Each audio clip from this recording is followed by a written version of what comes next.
Good morning, Graham School. Hello, my name is Isabella. Today's Monday, April 19th, 2021. Happy day back from spring break.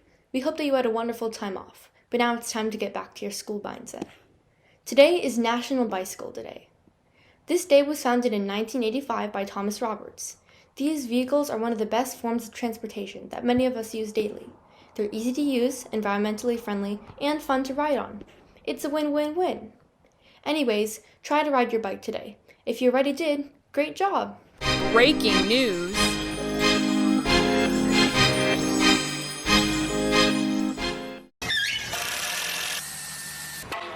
Tonight, Minneapolis on high alert. Windows boarded up. National Guard members on nearly every block, preparing for unrest as the case against ex-officer Derek Chauvin comes to a close. This moment is of enormous consequence for our city, for our state, and for our nation and our world. Tomorrow, the jury will hear closing arguments from both sides before their deliberations begin. A verdict has to be unanimous. So all 12 jurors will have to vote either guilty or not guilty. Any split in the jurors, even one juror who is a holdout for example, not guilty, that results in a hung jury and a mistrial.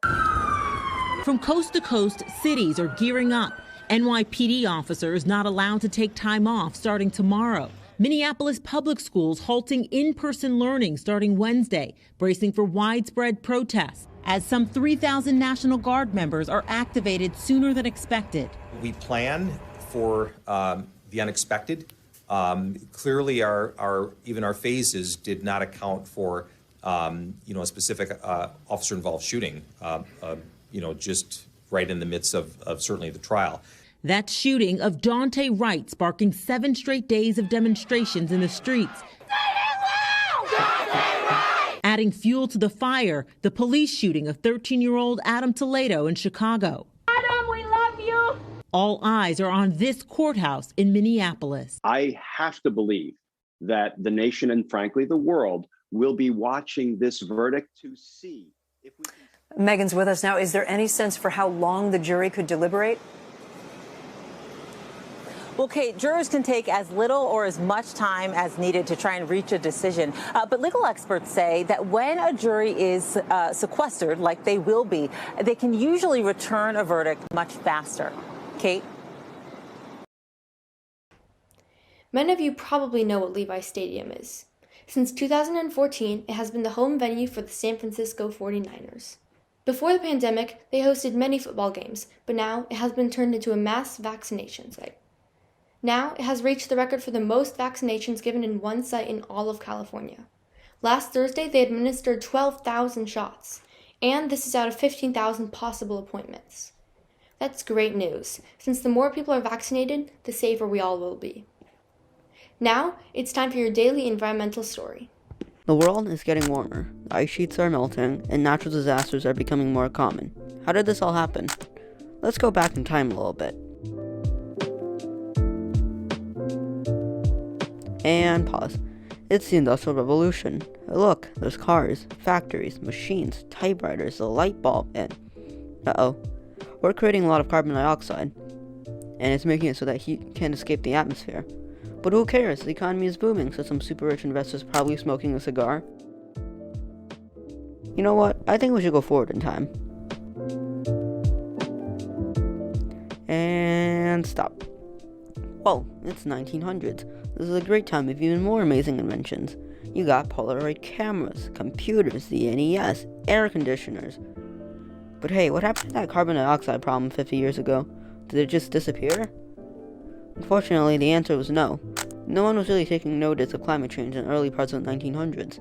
Even worse, we started to produce even more greenhouse gases as more people got into the middle class. Okay, so why did I just show you all of that, you might be wondering? Was it just a ploy used to waste time and to make this video long enough for Mr. Sayer to give me full credit? Well, partially yes, but during the late 1800s and early 1900s, humans were creating a lot of carbon dioxide. And I mean a lot of carbon dioxide. So much so that the world got about a whole degree hotter, Fahrenheit, in about 10 years. Now, if you're not convinced that a degree, or actually a 2-degree increase in temperature makes that much of a difference, I don't blame you. I didn't believe that it made that much of a difference either, and that's where the problems arise. Because a lot of people don't really care about global warming and climate change, the government also zones it out of existence until something goes catastrophically wrong and the government has to do something. And believe me, the government actually does work that way most of the time. Just take a look at what happened with the coronavirus. So what I need to do is to convince you, the viewers, to take notice of climate change and its deadly powers. So here we go, everything that's bad with climate change, part 1. So yeah, okay, here we go. Number 1, it makes natural disasters more disastrous and also more common. See what I did there? Number 2, Texas. That's all that needs to be said there. Number 3, the world is physically getting hotter in summer and colder in winter.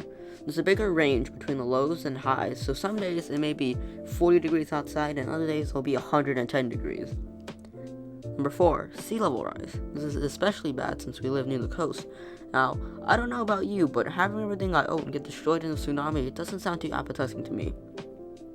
Lastly, heat waves. They're terrible, and I hate it when it's like 105 degrees and not even air conditioning can make the room feel cold. So yeah, did that convince you?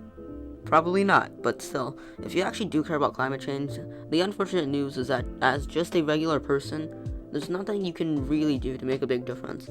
Unless you have close ties to the government or you're Elon Musk, it's really hard to make a noticeable impact against climate change. But that doesn't mean that it's impossible. The best way for us to reduce our carbon emissions is to just use less electricity. Electricity is the biggest culprit for climate change, followed by livestock and then transportation. Personally, I've tried to unplug every device I don't use on a day-to-day basis, and whenever I don't need a light to be on, I've done my best to keep them off. So now, it's up to you. If we could somehow get all 1,000 students at Graham to use just 10% less electricity, we will be able to reduce more carbon emissions than a single person could even dream of in 1 year. Now, it's time for a special Meme Monday segment. Here are your memes for the week.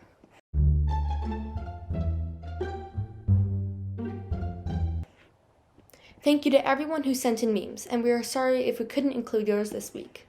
If you would like your meme to start on Monday's announcements, send it over email to memesgram@gmail.com. Now, here are your Bear Awards for the week. Hey everyone, this is Mr. Van Dam, and this is your week's Bear Awards. To start off, we have Miss McCaslin's class. First off, we have Joshua C. Joshua has started off trimester 3 great and is consistent with submitting his PE work. Thank you for sharing your bike rides and hiking adventures in your movement logs. Next, we have Nicholas W. Nicholas is both a great student and athlete. He's a star tennis player that is dedicated to self-improvement. Keep serving it up. Moving on to my class, we have Hector R. Hector always shares how the workouts and activities go for him. He is responsible with his classwork and practices on all his instruments to help him relax. Good job, Hector. Next, we have Sophia S. Sophia is full of energy and positivity. She is always willing to share her experience and ask questions when needed. Keep it up, Sophia. Moving on to Miss Corral's class. To start off, we have David S. Miss Corral likes the improvement and work ethic she has started to see in David last trimester. This trimester he's starting strong. Keep up the good work. Next, we have Chelsea M. After a slow start to the school year, Chelsea has stepped it up. Miss Corral is proud of the work she is turning in. She also asked clarifying questions.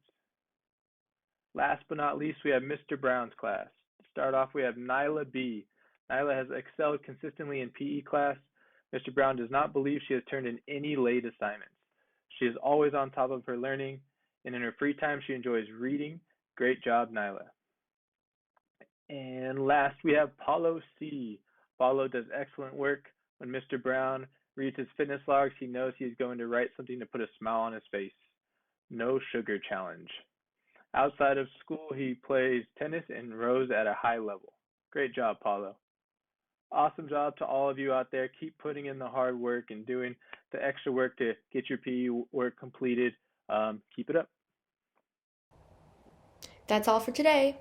Have a great day and go Bears, brought to you not so live by GMSTV. A Ahead of a possible verdict in the Derek Chauvin trial, Minneapolis public schools will move to distance learning. The district sent a letter to families saying students will learn from home Wednesday through Friday. Chauvin, a former Minneapolis police officer, is on trial for the death of George Floyd. He's pleaded not guilty to second-degree unintentional murder, third-degree murder, and second-degree manslaughter charges.